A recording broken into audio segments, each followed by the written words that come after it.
కథాభిమానులకి స్వాగతం. ఈరోజు వినబోయే కథ వరడు. రచయిత అల్లం శేషగిరిరావు గారు. వేట కథలు అనగానే మనకు గుర్తొచ్చేది అల్లం శేషగిరిరావు గారి పేరే. ఈ కథ 1971 సెప్టెంబర్ నెల ఆంధ్రజ్యోతి వారపత్రికలో ప్రచురితమైంది. మరి వినండి, అల్లం శేషగిరిరావు గారి వరడు. రాత్రి 10 గంటలు కావస్తోంది. ఆ కీకారణ్యమంతటా పేరుకున్న నల్లటి తారుముద్దలాంటి చీకటి అలుముకుంది. క్యాంపు గుడారాలు మాత్రం తెల్ల తెల్లగా కనిపిస్తున్నాయి. మధ్యలో అక్కడక్కడ క్యాంపు పనివాళ్లు వన్యమృగాల బారి నుండి రక్షించుకోవడానికి వేసిన మంటలు దూరాన్నుంచి కొరివిదెయ్యాల్లా కనిపిస్తున్నాయి. గుడారాల్లో హరికెన్ లాంతర్లు మిణుకు మిణుకుమంటుంటే ఆఫీస్ టెంట్లో పెట్రోమాక్స్ లైటు వెలిగిపోతోంది. దశరథరామయ్య గారు ఇంకా ఆఫీస్ పని చేసుకుంటున్నారు.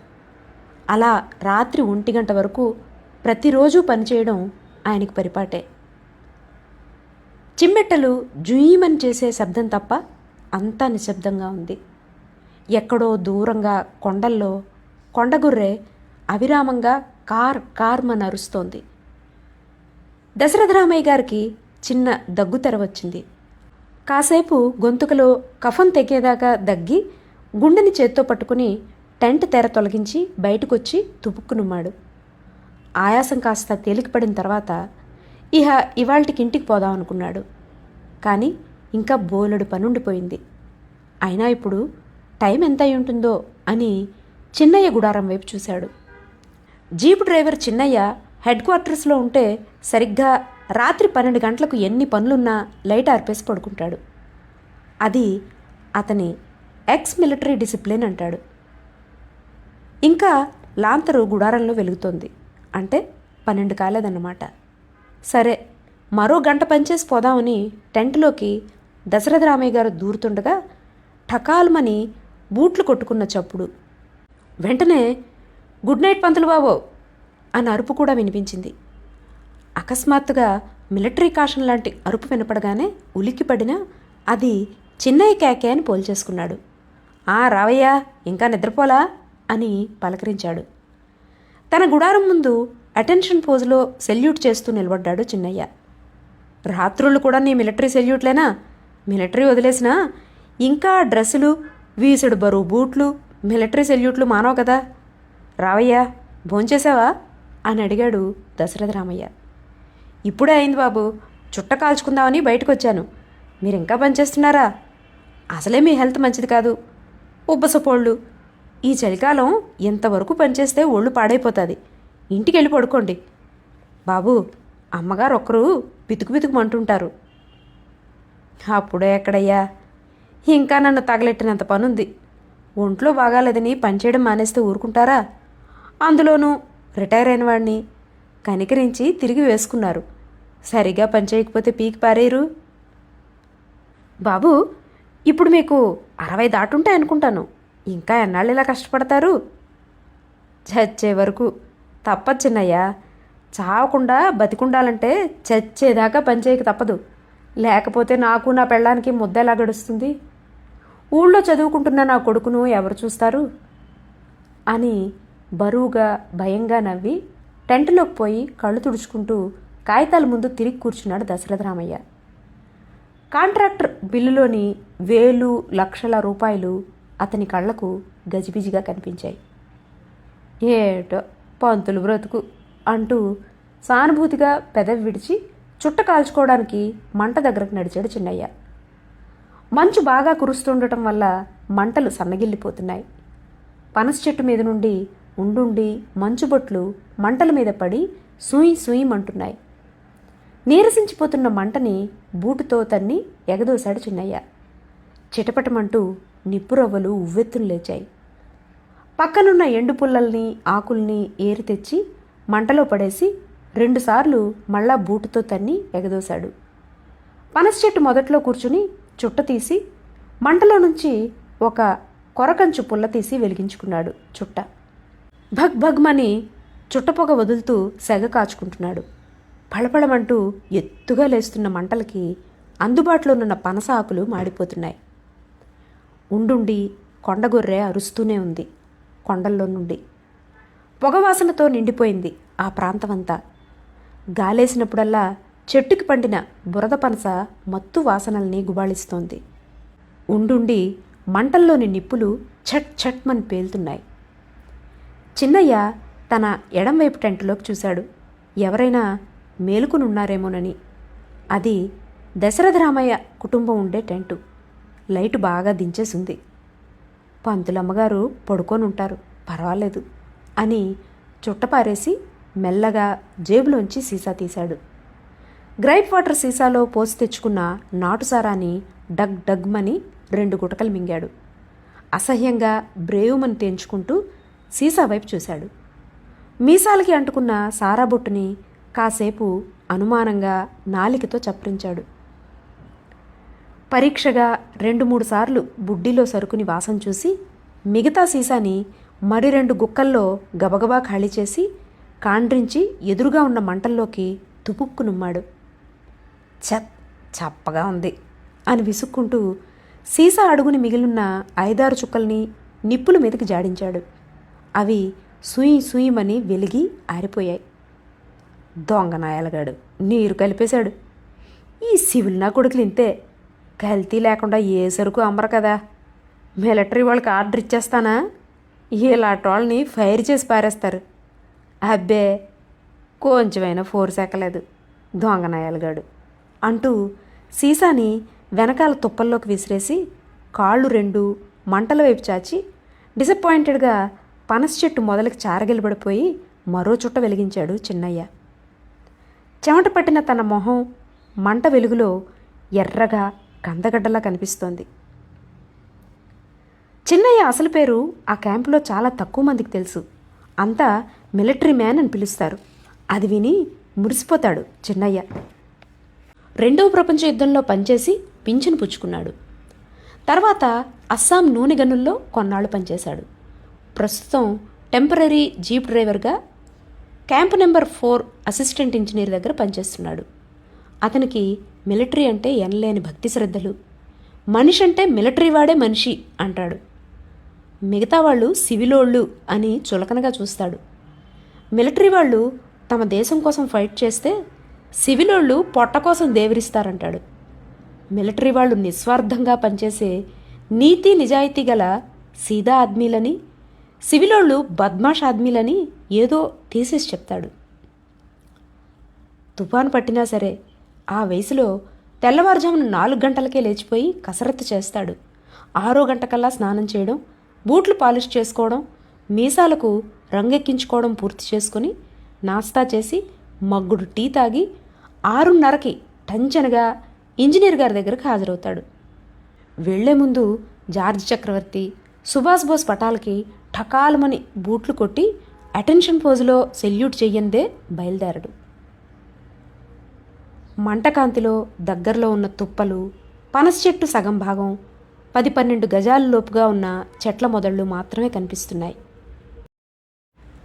పనస చెట్టు నీడపడుతుండడం వల్ల దానికి కాస్త వెనకాల ఎడంవైపుగా ఉన్న పంతులుగారి టెంటు మసగ్గా కనిపిస్తోంది. చుట్టూ చిక్కని చీకటి అల్లుకొనుంది. చిన్నయ్య మంటకి దగ్గరలో ఉండటం వల్ల ఆ వెలుతురుకి అలవడ్డ కళ్ళకి చుట్టూ ఉన్న చీకటి మరింత దట్టంగా కనిపిస్తోంది. చిన్నయ్య ఏమీ తోచక మంటల్లోకి, చుట్టూ ఆవరించుకున్న కటిక చీకట్లోకి, దూరంగా కొండల మీద కాలుతున్న అడవుల్లోకి చూస్తూ చుట్ట మీద చుట్ట లాగించేస్తున్నాడు.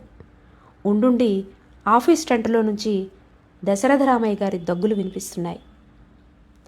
ఏం చిన్నయ్య, భోజనం అయిపోయిందేమిటి? క్యాంప్ నుండి ఎప్పుడొచ్చావు అని పంతులు గారి భార్య పక్క టెంట్ గుమ్మంలో నుండి పలకరించింది. దండాలమ్మా, అరగంట అయిందండి వచ్చి. జీపు షెడ్లో పెట్టి భోంచేసి ఇప్పుడిప్పుడే చుట్ట కాల్చుకుందామని ఇక్కడికి వచ్చాను. పొద్దుటి నుండి తిరిగి తిరిగి నడుము లాగేస్తుంటే ఈ చెట్టుకు కొంచెం చేరబడ్డాను. ఏం నంచుకున్నావయ్యా? నీకోసం పెరుగు పచ్చడి దాచాను కసురుకున్నట్టుగా అడిగిందావిడ. చచా, ఎందుకమ్మా మీకు ఆ బాధ? మీ ముసలి కడుపులు గడుపుకోవడమే ఈ రోజుల్లో కన్నా కష్టంగా ఉంటే మళ్ళా దానాలు ధర్మాలు. చిన్నయ్య మాటల్ని మధ్యలోనే త్రుంచిందావిడ. చాలే, దానాలా? నీకు ఇయడం దానం ఎందుకయింది అంది. అంతకంటే ఎక్కువగా మాటల్లో తన కృతజ్ఞతను చెప్పుకోవడం ఆవిడికి చేతనైంది కాదు. కానీ మనసు నిండా చిన్నయ్య అంటే ఆమెకి గొప్ప గౌరవం, అభిమానం. ఆమెకే కాదు, ఆ క్యాంపులో అన్ని సంసారాలకు పెద్ద దిక్కు చిన్నయ్య. అందరి కుటుంబాలు వారి వారి టెంటుల వరకే పరిమితమైతే ఆ క్యాంప్ అంతా చిన్నయ్య కుటుంబమే. అది మిలిటరీ స్పిరిట్ అంటాడు. క్యాంపులు ఉన్నప్పుడు పొద్దుటనగా బండి తీసినవాడు ఏ అపరాత్రికో ఇల్లు చేరుకుంటాడు. ఎటూ వెళ్ళక్కర్లేకపోయిన రోజుల్లోనైనా ఊరుకోడు. ఆ టెంటులన్నీ తుడిపించడం, మలేరియా మందు జల్లించడం, చిన్నపిల్లలందరినీ చెరువుకు తీసుకెళ్ళి స్విమ్మింగు, డైవింగు చేయించి తీసుకురావడం వగైరా పనులన్నీ నెత్తిన వేసుకుంటాడు. పట్నం ప్రయాణం పడినప్పుడు ప్రతి టెంట్ దగ్గరికి పనిగట్టుకు వెళ్ళి ఆ ఇళ్లల్లో అవసరమైన సామాన్లు కొనుక్కుని పెద్ద లిస్టు రాసుకుని పట్నం నుండి పట్టుకొస్తాడు. అందుకే పిల్లల దగ్గర నుండి పెద్దవాళ్ల వరకు అతనంటే అమితమైన గౌరవం. అందుకే అతను జీపు డ్రైవర్ చిన్నయ్య కాడు, మిలిటరీ చిన్నయ్య. అన్నట్లు చిన్నయ్యో, మీ పంతులు గారు చెబుతుంటారు, మన దొరగారికి నువ్వంటే ఎంతో ఇదట. అసలు నువ్వు లేందే క్యాంప్ క్యాన్సిల్ చేసుకుంటాడు. ఆవిడేదో ఇంకా అడగబోతుంటే మధ్యలోనే చిన్నయ్య అందుకున్నాడు. అవునమ్మా, బ్రతుకున్న నాళ్ళు మీ అందరిలోనూ మంచి అనిపించుకొని చచ్చిన్నాడు గుండు దెబ్బలాగా ధన్మని పోవాలి. మిలిటరీ చావు చావాలి. సివిలోళ్ళలాగా తీసుకు లాగ్గు చావకూడదు. అదమ్మా నా కోరిక. అవేం మాటలయ్యా? అది సరే కానీ మీ దొరగారికి ఉత్తుత్తి అభిమానమేనా, లేకపోతే క్యాంపులో ఉన్నప్పుడు తిన్నావా ఉన్నావా అని? అమ్మమ్మ, దొరగారు కుర్రోడైనా గొప్ప మనిషి అమ్మా, దేవుళ్ళంటాడు. ఎప్పుడైనా కసుబుసుమంటాడు కానీ మనసు మహామెత్తంది. ఉత్తి ఎర్రోడు. సివిలోళ్ళలో అటువంటి ఆఫీసర్ని నేను చూడలేదమ్మా. ఒక్క నాకే కాదు, అతనితో క్యాంపుకు వచ్చిన వాళ్ళందరికీ ముందు పెడితే గాని తాను తిండు అంటూ పంతులమ్మ పక్కనే ఎవరో కదులుతున్నట్టు గమనించాడు. ఎవరమ్మా మీ పక్కన? ఎవరి బుల్లమ్మ అంటూ పంతులమ్మ పక్కన చీకట్లో మసగ్గా కనిపిస్తున్న అమ్మాయిని చూశాడు. మా అమ్మాయి చిన్నయ్య. పొద్దున్నే అల్లుడొచ్చి దిగపెట్టి సెలవు లేక వెంటనే వెళ్ళిపోయాడు. పిల్లదానికి ఇప్పుడు 7వ నెల. 8వ నెల ప్రవేశంలో మా బావగారింటికి పురిటికి దిగపెట్టాలని అనుకుంటున్నాం. ఈ లోపున ఒక నెల్లాళ్ళు మా దగ్గర ఉంచుకుందామని అల్లుడికి రాస్తే తీసుకొచ్చాడు. అయితే అదేటి బుల్లమ్మా? కస్సుమన్నాడు డిసిప్లినేరియన్ చిన్నయ్య. అర్ధరాత్రి దాకా మేలుకున్నావేంటి? ఉట్టి మనిషివి కావు. పెందరాళ్లే పడుకోవడం, కావలసినంత రెస్ట్ తీసుకోవడం అలవాటు చేసుకోవాలమ్మా అని గదమాయించాడు. చూడు బుల్లమ్మా, నీకేదైనా తినాలనుంటే నేను ఎప్పుడు పట్నం వెళ్తూనే ఉంటాను. నాతో చెప్పు, మొహమాటం పడేవు. ఆఫీస్ టెంట్లో నుండి దశరథ రామయ్య దగ్గుతున్నాడు. అన్నట్లు పంతులమ్మగారు, అయ్యగారికి కాస్త చెప్పండమ్మా, రాత్రింబగళ్ళు ఒకటే పనా? అసలు ఆ బాబు ఎప్పుడు తింటాడో ఎప్పుడు పడుకుంటాడో, ఎప్పుడు ఆఫీసు లెక్కలు కాగితాలు. వయసు మళ్ళిన వాళ్ళు అంతగా పనిచేయకూడదమ్మా. పోనీ బలమైనోడా? బక్క చిక్కిన ప్రాణం. చెప్పి చెప్పి నోరు పడిపోయిందయ్యా బాబు. వింటేనా? ఏదైనా టానిక్ కొనుక్కొని తాగమన్నా వినరు. రాత్రి 1 గంట 2 గంటల వరకు ఉండకండి, తొందరగా పడుకోండి, ఆరోగ్యం దెబ్బతింటుంది అంటే ఆఫీస్ పని ఎవరు నీ బాబు చేస్తాడు అని కస్సును లేస్తారు. పోనీ మాకు మరో ఆస్కారం ఉందా అంటే ఒక చిల్లి కాని వచ్చే దారి లేదు. పంతులు గారు ఈ ఉద్యోగం చెయ్యకపోతే ఆయన, నేను, నా పిల్లడు మలమలమాడి చావాలా. చిన్నయ్య, అతని కష్టం చూస్తుంటే కళ్ళ వెంట నెత్తురు చుక్కలు కారుతున్నాయి. అతని నెత్తురు పీల్చేస్తున్నాం అంటూ మరి మాట్లాడలేక బావురుమంది. ఊరుకో అమ్మా, ఊరుకోవే, నాన్నగారు వింటారు అని కూతురు సముదాయిస్తోంది. అర్ధరాత్రి ఆ కీకారణ్యంలో వయసు మళ్ళిన ఒక స్త్రీ తమ బ్రతుకుల్ని తలుచుకుని బావురుమంటుంటే యుద్ధభూమిలో శవాల మీద నుండి ట్రక్కులు నడిపిన మిలిటరీ చిన్నయ్య బండబారిన గుండె కూడా చివికిపోతోంది. ఊరుకో అమ్మా, పెద్దదానివి, ఏడవచ్చునా? ఒట్టి మనిషి కాని చిన్నపిల్ల ముందు మన కష్టాల గురించి మాట్లాడకూడదు అంటూ చెమ్మగిల్లిన కన్నుల్ని అప్రయత్నంగా తుడుచుకుంటూ పంతులమ్మ వైపు సూటిగా చూడలేక నల్లటి బూట్లలో ప్రతిఫలిస్తున్న మంటల్ని చూస్తూ విషయం మార్చడానికి ఆ అమ్మాయిని ఉద్దేశిస్తూ, మీ ఆయనకి దేంట్లో పని బుల్లెమ్మా అని అడిగాడు. ఇంకా తల్లిని ఓదారుస్తూనే ఉన్న ఆ అమ్మాయికి ఈ మాటలు వినిపించలేదు. ఊరుకో అమ్మా, అసలే నీ ఒళ్ళు మంచిది కాదు, గుండెల్లో నొప్పి వస్తుంది. పంతులమ్మ దుఃఖాన్ని మెల్లమెల్లగా దిగమింగుతోంది. చిన్నయ్యకి ఏం మాట్లాడాలో తోచలేదు. మనసంతా పాడైపోయింది. పడుకుందామని లేవబోయాడు. గాండ్ర్ గాండ్ర్ గాండ్ర్. కొండల్లో పెద్ద పులి అరుపు ఒక్కమారు వినిపించింది. అడివంతా ఆ అరుపుతో దద్దరిల్లిపోయింది. అంతవరకు జుయ్యమని రొద చేస్తున్న కీచురాళ్ళు చప్పున ఆగిపోయాయి. అంతటా భరింపరాని నిశ్శబ్దం ఆవరించుకుంది. పంతులుగారి అమ్మాయి గట్టిగా తల్లిని పట్టేసుకుంది. అమ్మో, పెద్ద పులి అరుపులా ఉంది, ఇటు వస్తుందేమో, పద లోపలికి పోదాం అంటూ హడావుడిగా లేచింది పంతులమ్మ. బ్రతుకు భయంతో అంతవరకు కుమిలిపోతున్న ఆవిడికి ప్రాణభయం కూడా పట్టుకుంది ఇప్పుడు. అదేం చేస్తాదమ్మా, ఎక్కడో దూరంలో అరుస్తోంది, పాపం మేతకు బయలుదేరినట్టుంది, దానితో నది పోద్ది. మనిషి మాంసం తినమరిగిన పుల్లు తప్పించి మరేవి అసలు మనిషి ఛాయలకే రావమ్మా. అలాంటి పుల్లు ఈ దగ్గరలో లేనేలేవు. అరే, ఎందుకమ్మా అంత గిజగిజలాడిపోతున్నారు? అసలు ఏం పుల్లని నేను మిలిటరీలో ఉన్నప్పుడు బర్మాలో చూశాను, అవి పుల్లంటే. ఒకసారి బుల్లెమ్మ ఇలాగే మంచి రాత్రి మీద ట్రక్కు తీసుకొని వస్తున్నాను. ఇంకేముంది, రోడ్డు మీద అడ్డంగా పడుకునుంది. సీదాగా గాడిని దాని మీదకి ఎక్కించేశాను దెబ్బకి అని చెప్పబోతూ గతుక్కునాగాడు. Blow blow blow. ఆకలిగున్న దెయ్యం అరుస్తున్నట్టు మరో అరుపు. పెద్ద పులి అరుపులాగా గంభీరంగా లేదు, వికృతంగా ఉంది. అంతవరకు నిబ్బరంగా కబుర్లు చెప్తున్న చిన్నయ్య కూడా ఈ అరుపు వినగానే గతుక్కుమని లేచి నిలబడ్డాడు. ఇదేమిటి చిన్నయ్య, ఇదేదో కొత్త అరుపులా ఉంది, ఎప్పుడూ వినలేదే అంది పంతులమ్మ. పులి అరుపుతోనే సగం హడలిపోయిన అమ్మాయి ఈ కొత్త అరుపుతో బెంబేలెత్తిపోయి తల్లిని మరింత గట్టిగా పట్టేసుకుంది. వరడు, దీన్ని వరడంటారమ్మా. అంటే? బాగా ముదిరిపోయిన ముసలినక్క, డొక్కులా ఉంటుంది, గొప్ప మాయదారిది, లుచ్చా జంతువమ్మా. చూసారా ఆ అరుపు ఎంత భయంకరంగా ఉందో?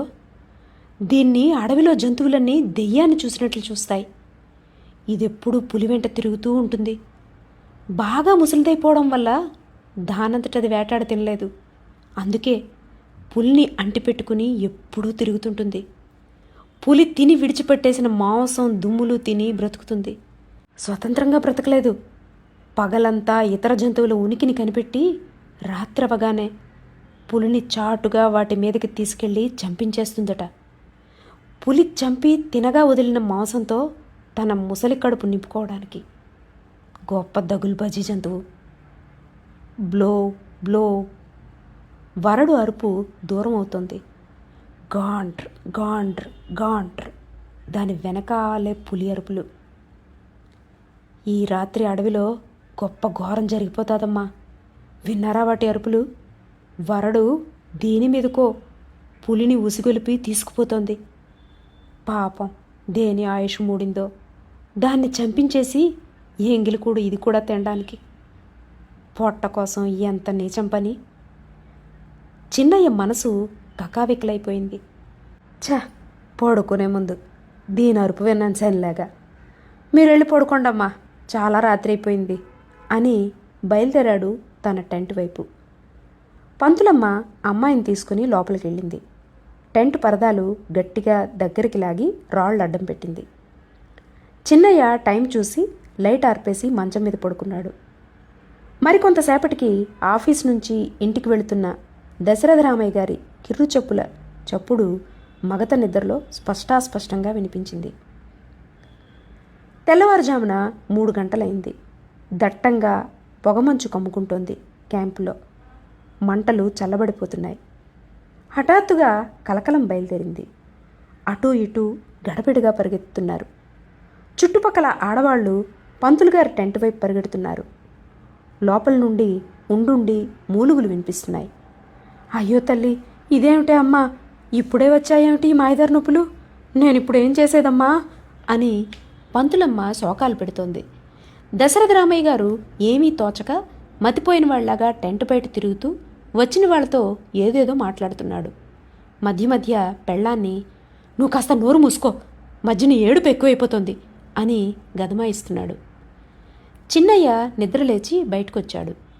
దశరథ రామయ్యతో మాట్లాడుతున్న సింగుగారి భార్య చిన్నయ్యని చూడగానే, ఏ మిలిటరీ ఆద్మీ ఇది రావనా అని పిలిచింది. చిన్నయ్య రాగానే అంతా చుట్టుముట్టారు. పంతులుగారు అమ్మాయికి నెలలు నిండకుండానే పురుటి నొప్పులు వచ్చేశాయని, 7వ నెల కాన్పు, అందులో తొలిచూలు చాలా కష్టమని, వెంటనే పట్నంలో హాస్పిటల్లో చేర్పిస్తే గానీ లాభం లేదని అక్కడున్న ఆడవాళ్లు వాళ్ళ భాషల్లో ఏకరువు పెట్టారు. ఈ పాడు అడవిలో ఏ కష్టం వచ్చినా దిక్కుమాలిన చావు తప్ప వేరే గతి లేదని, హాస్పిటల్ లేకపోయినా కనీసం మందివ్వడానికి డాక్టర్ ముండా కొడుకైనా లేడని, రైల్వే కన్స్ట్రక్షన్లో పనిచేసే వాళ్ళని పెళ్లాడిన ఆడవాళ్ల బతుకులు ఇంతేనని, ఏకంగా రైల్వే అధికారులనే 60 యాస్తో జాడించి పారేస్తోంది స్టోర్ కీపర్ కళ్యాణ్ రామన్ గారి ద్వితీయ కళత్రం. మీ మొగాళ్ళందరూ అలా మొహాలు చూస్తూ నిలబడ్డమేనా, లేక అమ్మాయిని వెంటనే పట్నం తీసుకెళ్లే ఏర్పాట్లు ఏమైనా ఉందా అంటూ అగ్గిమంటల మీద నీళ్లు కాగపెడుతున్న సుమతి కుట్టియమ్మ మలయాళంలో ఆ గుంపులోని మొగుడి మీద చండికిలా పడిపోయింది. గోల చేయకండమ్మా, ఇదిగో పంతులు గారు, అమ్మగారిని అమ్మాయిని పట్నం ప్రయాణానికి సిద్ధం చేయించండి, దొరగారిని జీప్ అడగండి, ఇప్పుడే నేను పట్నం తీసుకెళ్తాను అన్నాడు చిన్నయ్య. ఆహా, అది గవర్నమెంట్ జీప్ కదా, దొరగారిని అడిగితే బాగుంటుందా, అందులోనూ ఈ రాత్రప్పుడు అని దశరథ రామయ్య నసిగాడు. మనం కూడా గవర్నమెంట్ మనుషులమే బాబు, మీరు ముందు సిద్ధం కండి, మీకంత ఇదైతే నేనే వెళ్ళి దొరగారిని జీప్ అడుగుతాను. బాబు, నీకు పుణ్యం ఉంటుంది, నువ్వే అడిగి పుణ్యం కట్టుకుందు అని దీనంగా చిన్నయ్య చేతులు పట్టుకున్నాడు. చాలండి పంతులు గారు, భలేవారే అంటూ చేతులు విదిలించుకుని ఇంజనీర్ గారి టెంట్ వైపుకి నడిచాడు చిన్నయ్య.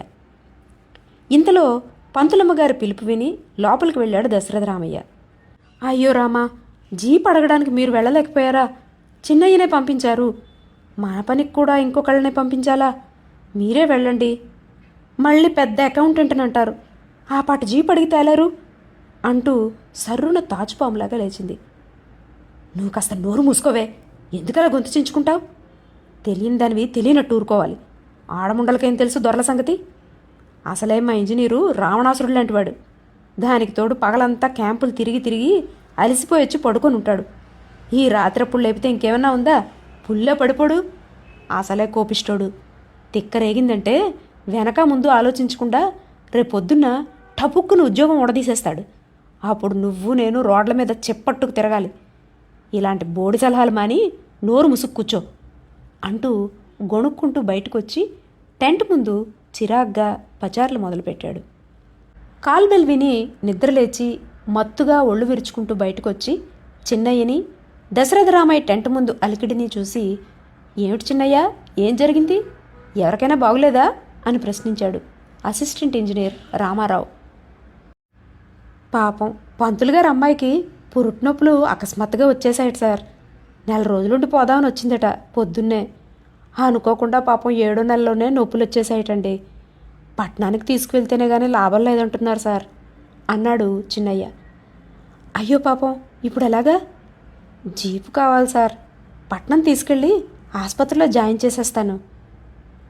జీపా? అది గవర్నమెంట్ వెహికల్, తీసుకెళ్తే అని ఏదో నానుస్తున్నాడు రామారావు. అదేమిటి సార్ అలా అంటారు, ప్రాణం మీదకి వస్తాను. అయినా గవర్నమెంట్ బళ్ళు ఎన్నిసార్లు పిక్నిక్లకి పార్టీలకి దొరల బుడ్డీలకి తిరగడం లేదు అంటూ ఇంకేవో చెప్పబోతున్నాడు హీటెక్కిపోతున్న మిలిటరీ చిన్నయ్య. సర్లే, టేబుల్ మీద తాళాలున్నాయి, తీసుకెళ్ళు, పొద్దున్న 8వ గంటకంతా ఉండాలి సుమా. క్యాంప్ ఉంది, బ్రిడ్జ్ ఇన్స్పెక్షన్. జాయిన్ చేసిన తర్వాత పంతులు గారిని కూడా నీతోనే తీసుకొచ్చాయి, బోలెడు పనుంది అంటూ సిగరెట్ వెలిగించాడు. 7వ గంటకల్లా ఇక్కడ ఉంటాను సార్ అంటూ టెంట్ లోపలికి వెళ్ళి తాళాలు తీసుకుని బయటికెళ్ళాడు. చూడు చిన్నయ్య, పంతులకి ఏమైనా డబ్బు అవసరం ఉంటే అడగమను, మొహమాట పడద్దని చెప్పు. అలాగే సార్ అంటూ వెళ్ళి షెడ్లోని జీపు తీసి దశరథరామయ్య టెంట్ ముందు ఆపాడు. రెడీ రెడీ ఎక్కండి అంటూ సామాన్లన్నీ తనే జీపులో పెట్టాడు. అక్కడున్న ఆడవాళ్ళంతా అమ్మాయిని జాగ్రత్తగా వెనక సీట్లో కూర్చోపెట్టారు. కూతుర్ని పెట్టుకుని పక్కనే కూర్చున్నారు పంతులమ్మగారు. దశరథరామయ్య ముందు సీట్లో చిన్నయ్య పక్కన కూర్చున్నాడు. ఆడవాళ్లంతా అమ్మాయికి పర్వాలేదని ధైర్యం చెప్పారు. ఏ మిలిటరీ మ్యాన్, దేఖో ఇధర్, మిలిటరీ కా స్పీడ్ మత్ దిఖావ్, జోర్సే మత్ జావో, ధీరేసే గాడి లేనా అంటూ హెచ్చరించింది సింగుగారి భార్య. ఠీకే. జీపు జర్రుమని స్టార్ట్ చేశాడు. జీపు లైట్లు చీకట్లని బాణంలా చీల్చుకుంటూ రోడ్డు మీద ముందుగా పరిగెడుతున్నాయి. ఇంజనీరు రామారావు గారు తన టెంట్ ముందు సిగరెట్లు కాల్చుకుంటూ చెన్నై సోషల్ వర్క్ని లోలోన అభినందించుకుంటున్నాడు. ఎవరికైనా కష్టం వస్తే చూడలేడు చిన్నయ్య. నడుం కట్టుకొని ముందుకొస్తాడు. 6 నెలల క్రితం కాలనీలో మసూచికం వస్తే అందరి టెంటుల్లోకి వెళ్ళి చిన్న పెద్ద అనే తేడా లేకుండా అందరికీ సేవ చేశాడు. రాత్రింబవళ్ళు జాగారం చేశాడు. ఒకసారి అతనికి మలేరియా జ్వరం వచ్చి 2 రోజులు ఒంటి మీద తెలివి లేకుండా పడుంటే అన్ని సేవలు చేశాడు. అందుకే చిన్నయ్య పట్ల రామారావుకి అంత గౌరవం. ఏటొచ్చి తిక్కముండా కొడుకు, నిజం చెప్పినా కర్ర విరగ్గొట్టినట్టు చెప్తాడు, సరిగ్గా మాట్లాడడం తెలీదు, మిలిటరీ వాడు గదూ అని మనసులో అనుకుంటూ గట్టిగా దమ్ములాగుతూ దూరమవుతున్న జీపును చూస్తున్నాడు. జీపు డౌన్లో దిగిపోయింది. మరి లైట్లు కనిపించడం లేదు. మెల్లమెల్లగా చలి ఎక్కువ అవుతోంది. రామారావు టెంటులోకి వెళ్ళిపోయి తెరలు మూసేశాడు. క్యాంప్ సైట్కి మైలు దూరంలో ఉంది వర్క్ స్పాట్. కారడవుల్లో కొత్తగా రైల్వే లైన్ వేస్తున్నారు. వేలాది పనివాళ్లు శ్రమించి పనిచేస్తున్నారు. సూర్యోదయం నుంచి తిరిగి సూర్యాస్తమయం దాకా బుల్డోజర్లు, డంపర్లు, క్రేన్లు ధడ్ ధడమని శబ్దం చేస్తుంటాయి. అక్కడే ఒక పెద్ద బ్రిడ్జి కూడా కడుతున్నారు. రోజంతా గుబిల్మని కొండరాళ్ళు పేలుతుంటాయి. హిందుస్థానీలు, బ్రిడ్జి పనులు చేసే మలయాళీ మోపలాలు, సర్దార్జీలు, బెంగాలీ బాబులు ఒకరేమిటి, అన్ని రకాల జాతుల వాళ్ళని అక్కడ చూడొచ్చు. ఉత్తరాది నుండి వచ్చిన కాంట్రాక్టర్లు క్యాంపుని వర్క్ స్పాట్కి దగ్గరలోనే వేసుకున్నారు. రైల్వే క్యాంప్ మాత్రం మైలు దూరాన ఉంది. అటు ఇటు కాంట్రాక్టర్ల జీపులు, రైల్వే జీపులు చాకుల్లా తిరుగుతుంటాయి.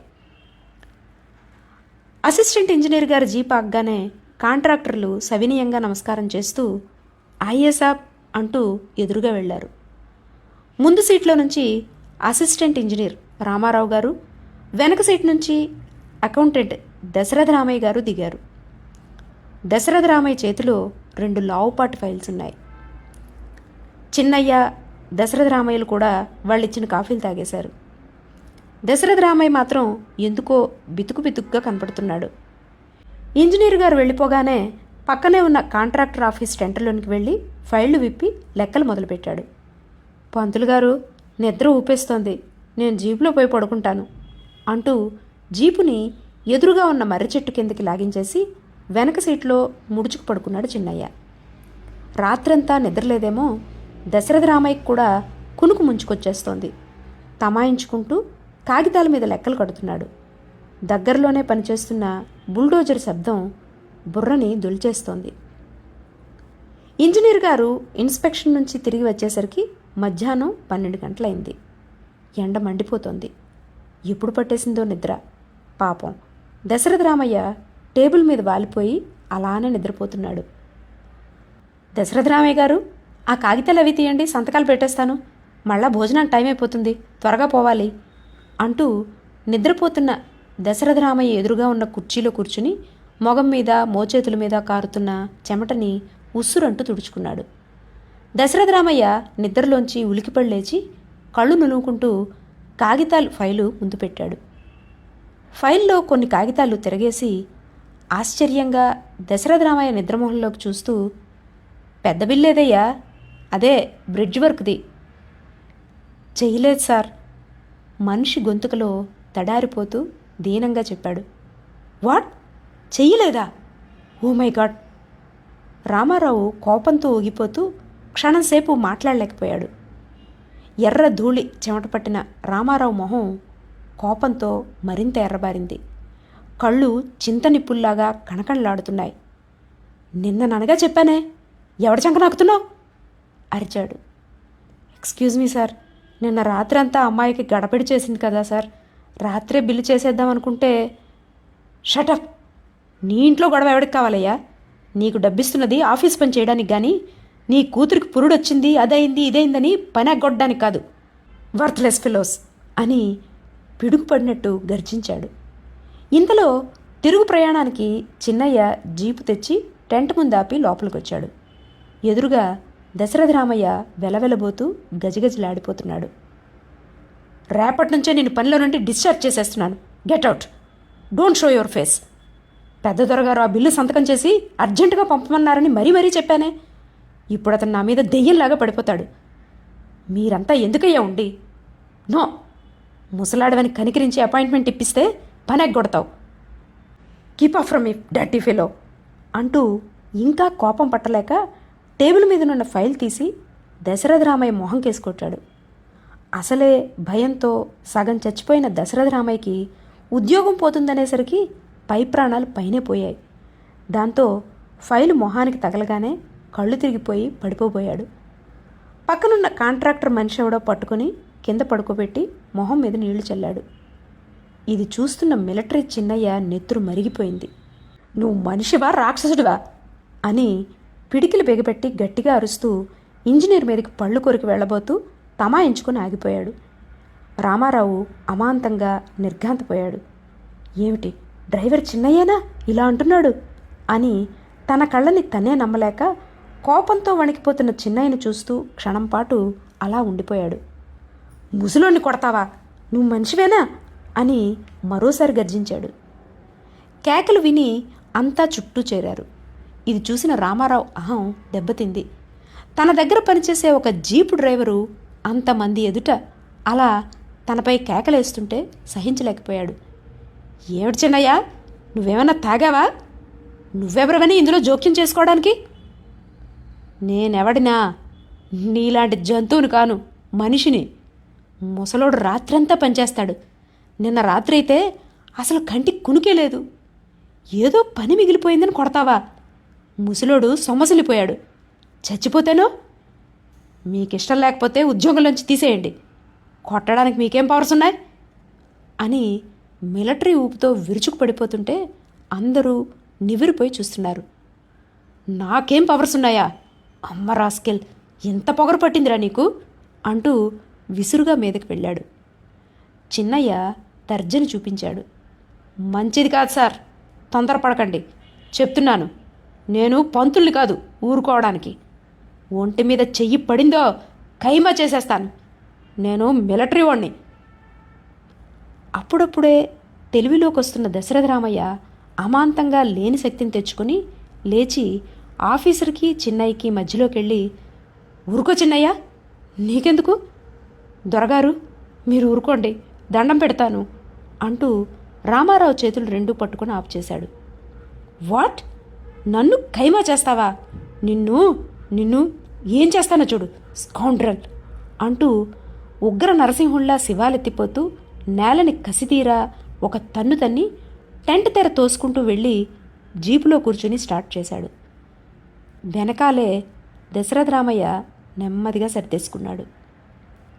తక్కువ వెధవలకి అలసిస్తే నెత్తికెక్కరు, మధ్య వీడవుడు బోడిగాడు. ఆల్ రైట్, డిస్మిస్ చేయించేస్తాను వెధవని అనుకుంటూ యాక్సిలరేటర్ దబాయించాడు రామారావు. ఎర్ర దుమ్ము లేపుకుంటూ క్యాంపు వైపు పరిగెత్తింది జీపు. క్యాంపు చేరుతూనే రామారావు స్టెనో టైపిస్టుని దశరథరామయ్య చేత కబురు పెట్టించి డిక్టేషన్ ఇచ్చాడు. ఈ సాయంకాలానికల్లా డిస్ట్రిక్ట్ ఇంజనీర్ గారికి చేరేటట్టు స్పెషల్ మెసెంజర్ చేత ఉత్తరాన్ని పంపమన్నాడు.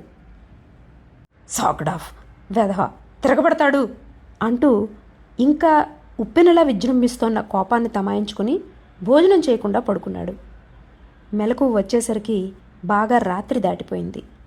వంట మనిషి టేబుల్ మీద పెట్టిన చల్లారిపోయిన భోజనాన్ని కాస్త ఎంగిలిపడి సిగరెట్ వెలిగించి ఆలోచనలో పడ్డాడు. నిద్రలో చాలా వరకు కోపం చల్లారిపోయింది. మధ్యాహ్నం జరిగిన సంఘటనల్ని తలుచుకుంటూ దమ్ము మీద దమ్ము లాగుతూ పచారులు చేయడం ప్రారంభించాడు. చిన్నయ్య అలా తిరగబడడం తప్పైనా దూరంగా ఆలోచిస్తే కాస్త న్యాయసమ్మతమేమో అనిపించింది. అవును, తను అలా దశరథరామయ్య మీదకి ఫైల్ ఎందుకు విసిరాలి? కోపం పట్టలేక ఆ పని చేశాడు. అది తప్పు కాదా? తప్పే. ఇంతకీ చిన్నయ్య ఎవడు? ఎందుకు జోక్యం చేసుకోవాలి? పాపం ముసలివాడు సొమ్మసిల్లిపోగానే చిన్నయ్య చూడలేకపోయాడు. రక్తం మరిగిపోయింది. సకాలంలో బిల్లు చేయకపోతేనే తనకి అంత కోపం వచ్చింది కదా. సాటి మనిషి మొహం తిరిగి పడిపోతుంటే అందుకు బాధ్యులైన వాళ్ళ మీద చిన్నయ్యకి ఎంత కోపమైనా రావచ్చును. తిరగబడ్డాడు. తను రెచ్చిపోయాడు. నో, చిన్నయ్య చేసిన పని చట్టరీత్యా తప్పైనా న్యాయ దృష్టితో చూస్తే ఆ పరిస్థితుల్లో మానవత్వం గల ఏ మనిషైనా అలాగే ప్రవర్తించాలని నిర్ధారించుకున్నాడు. ఆ రాత్రి చిన్నయ్యని కబురు పెట్టి పిలిపించాడు. చిన్నయ్య మామూలుగానే నిబ్బరంగా ఉన్నాడు. అక్కడ రామారావు, చిన్నయ్య తప్ప మరెవరూ లేరు. కూర్చో, పర్వాలేదు, కుర్చీలో కూర్చో. స్పాట్ నుండి నడుచుకొచ్చావా పాపం? పర్వాలేదు సార్, నాకు నడక అలవాటే, మిలిటరీ వాడిని. అయినా ఎంత మైలే కదా. అవును, మిలిటరీ వాడివి, అందుకే నన్ను ఖైమా చేస్తానన్నావు. నిన్నెంతో గౌరవంగా చూసుకుంటానే, ఎందుకలా అన్నావు? సార్, నన్ను దెప్పి పడవడానికి పిలిపించారా?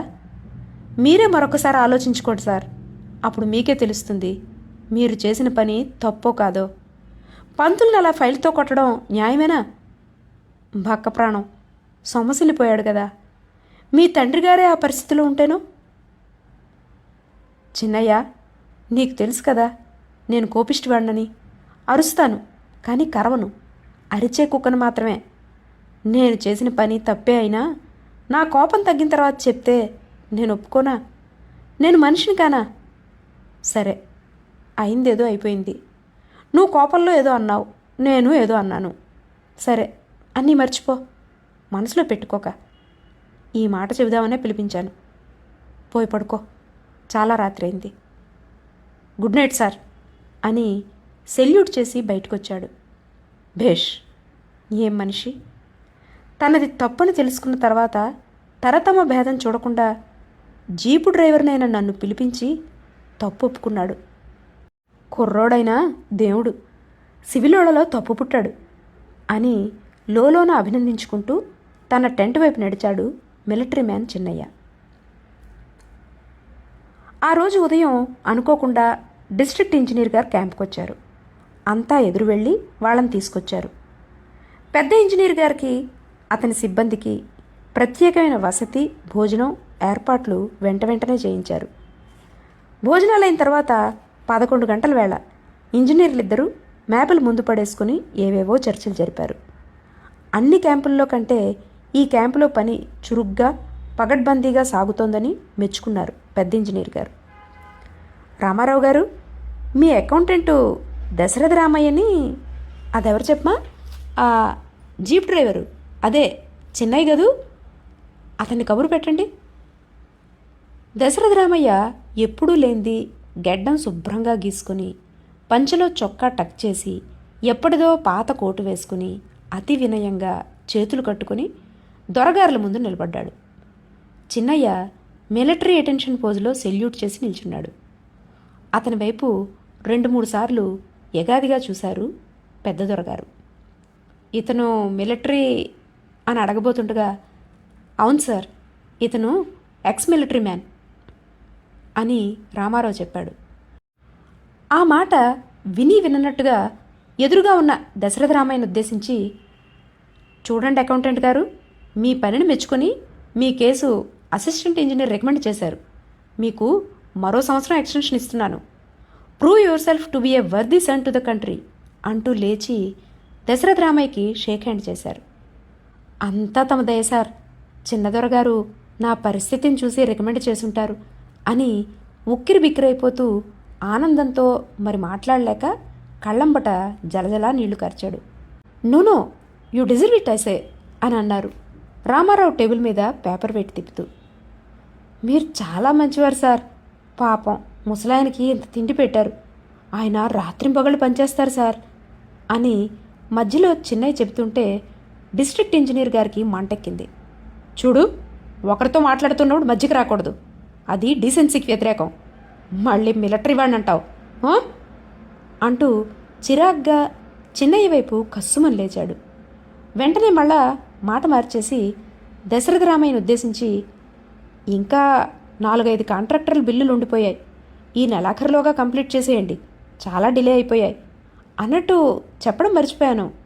రామారావు గారు, మీ క్యాంపుకు జనరేటర్ కోసం మాట్లాడాను. చీఫ్ ఇంజనీర్ గారు ఒప్పుకున్నారు.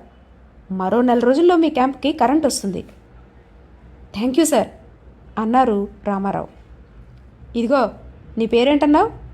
అదే చిన్నయ్య. ఇప్పుడు నువ్వు మాట్లాడదు కానీ అసలు ముఖ్యంగా నీ పని కోసమే నేను వచ్చాను. ఇంతకు ముందే రావాల్సింది.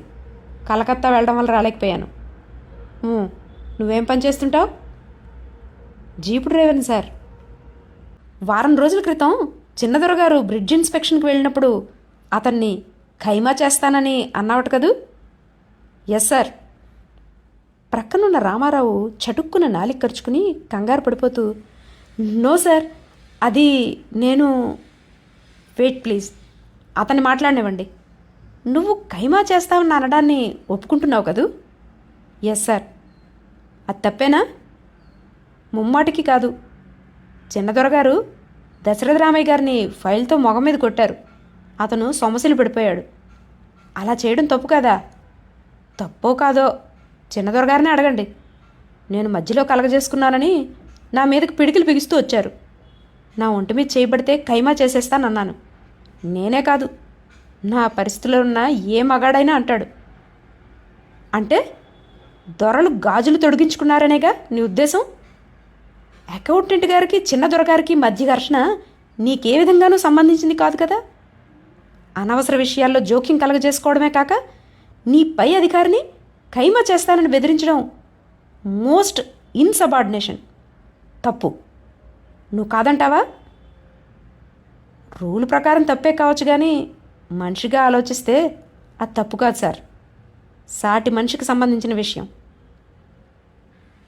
మీరు దగ్గరే ఉన్నారు కదూ, మీరే ఉంటారు దశరథరామయ్య గారు. మీరు తప్పు కాదంటారా అని దశరథరామయ్యని ప్రశ్నించారు. నిల్చున్నవాడల్లా 2 అడుగులు ముందుకు వేసి పెద్ద అపచారాన్ని వివరించి చెప్తున్నట్లు కళ్ళు పెద్దవి చేసి, తప్పున్నారా సార్? అది నాకు చిన్న దొరగారికి సంబంధించిన విషయం. నేను తప్పు చేస్తే కోపం పట్టలేక దొరగారు ఏదో ఫైల్తో కొట్టారే అనుకోండి, అది తప్ప నా మొహం. అయినా మధ్య ఈ ఆసామికెందుకు? పిల్లలు తప్పు చేస్తే తండ్రులు మందలించరా సార్? అది తప్ప. ఆఫీస్ పనుల్లో గుమస్తాలకి ఆఫీసర్ గారులకి మధ్య ఇటువంటి చిన్న చిన్న తగాదాలు జరగడం పరిపాటే. అయినా చిన్నబాబు గారు నా మీద ఫైలు విసిరారంటే అతనికి నా మీద వ్యక్తిగత ద్వేషమా? కందకలేని దురద బచ్చలకన్నట్టు ఇతగానికి ఎక్కడలేని రోషం వచ్చి కారు కోతలు కూస్తూ దొరగారి మీదకి వెళ్ళబోతాడా? నేను మధ్యలో దూరి ఆపాను బాబు. మిలిటరీ బుద్ధి పోనిచ్చుకున్నాడు కాదు. ఎంత ఇన్సబార్డినేషన్! చిన్నదొరగారు ధర్మరాజులైపోయారు కాబట్టి సరిపోయింది.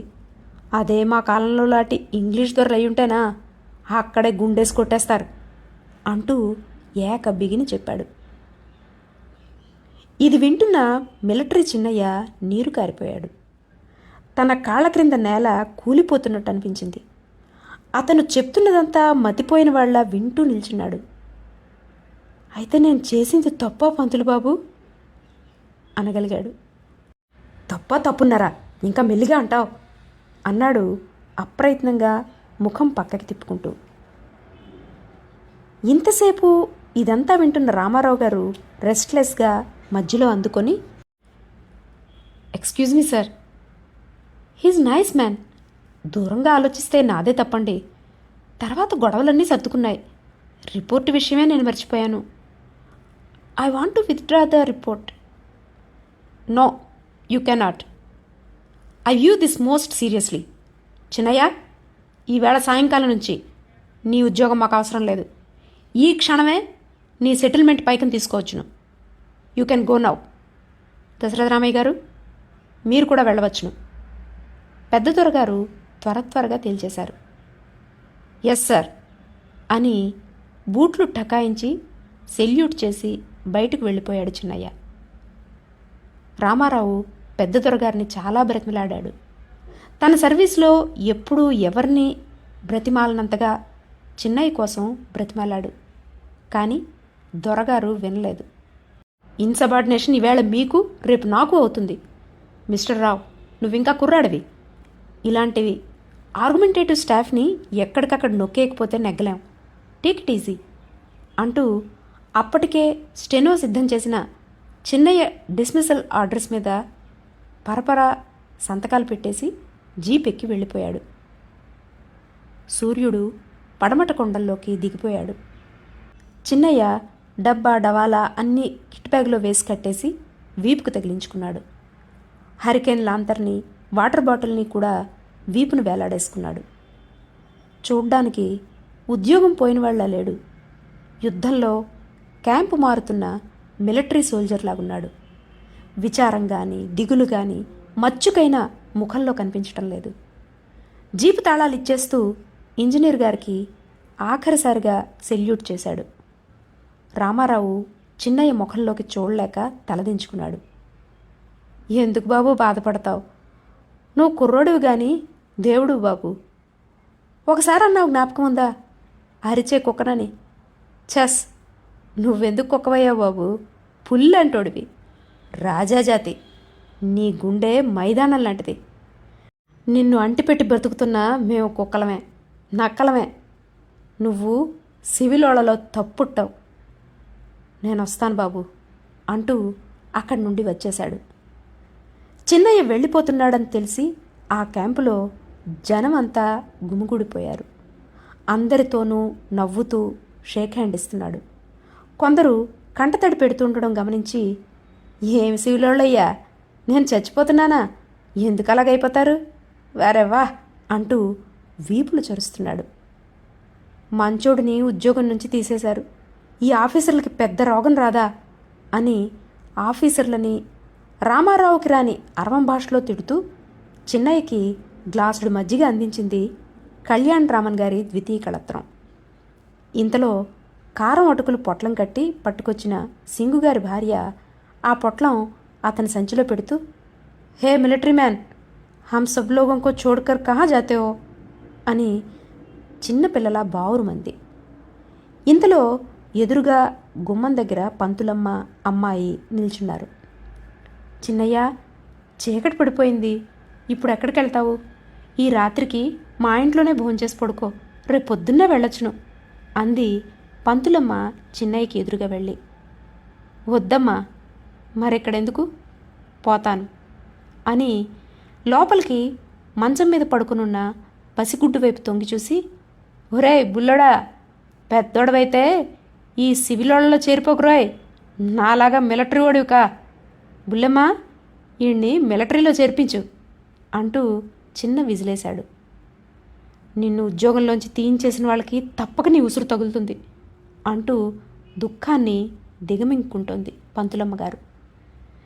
చిన్నయ్యను చూడలేక మంచం మీద నిద్రపోతున్న బిడ్డను చూస్తూ జలజలా కన్నీరు కారుస్తోంది పంతులుగారమ్మాయి. దశరథరామయ్య జాడ ఎక్కడా లేదు. ఎక్కడో నక్కలా జారుకున్నాడు. చిన్నయ్య క్యాంపు విడిచి రోడ్డెక్కిపోయాడు. వెనక్కి తిరిగి చూడకుండా నడుస్తున్నాడు. వీపు మీద హరికేన్ లాంతరు, వాటర్ బాటిలు ఒకదాన్నొకటి కొట్టుకుంటూ టకటకలాడటం కర్ణాకర్ణిగా వినిపిస్తోంది. వెన్నెల పొడిచి పిండారు పోసినట్టుంది. టెంట్ ముందు నిల్చున్న అసిస్టెంట్ ఇంజనీర్ రామారావు గారికి రోడ్డు మీద నడుస్తున్న చిన్నయ్య వెన్నెట్లో స్పష్టంగా కనిపించాడు. ఇంతలో హఠాత్తుగా గాండ్రుమని పులి గర్జించింది. అమ్మో పులి, చిన్నయ్య అంటూ టెంటులోంచి పంతులమ్మ పరిగెత్తుకొచ్చి చూసింది. నిమ్మళంగా, అసలు పులి అరుపు వినపడనట్టే చిన్నయ్య నడుచుకుపోతున్నాడు. అతని ధైర్యానికి నిర్ఘాంతపోయి చూస్తుండగా ఇంతలో మరో వికృతమైన అరుపు వినిపించింది. బ్లో బ్లో బ్లో బ్లో. వరడు అరుస్తోంది. నడుస్తున్న చిన్నయ్య అమాంతంగా ఉలిక్కిపడి ఆగిపోయాడు. అలా ఒక క్షణం సేపు నిలబడిపోయి తిరిగి గబగబా నడక సాగించాడు. పంతులమ్మగారు చిన్నయ్యనే చూస్తుండిపోయారు. పులికి జడవని చిన్నయ్య వరడుకి జడిసిపోయాడు. డౌను దిగిపోయిన తర్వాత మరి చిన్నయ్య కనిపించలేదు. పడుకున్నాడే గాని రామారావుకి నిద్ర పట్టలేదు. అర్ధరాత్రి గడిచాక దశరథరామయ్య ఇల్లు చేరుకున్నాడు. ఆ రాత్రి తెల్లవార్లు బ్లో బ్లో బ్లో మని వరడు అడవిలో అరుస్తూనే ఉంది. ఇది వరడు కథ. ఎక్కడో అడవుల్లోనే కాదు, ఈ జనారణ్యంలో కూడా వరడులుంటాయి. ఇది ఈసారికి. వచ్చేసారి మరో మంచి కథతో కలుద్దాం. అంతవరకు సెలవు. నమస్కారం.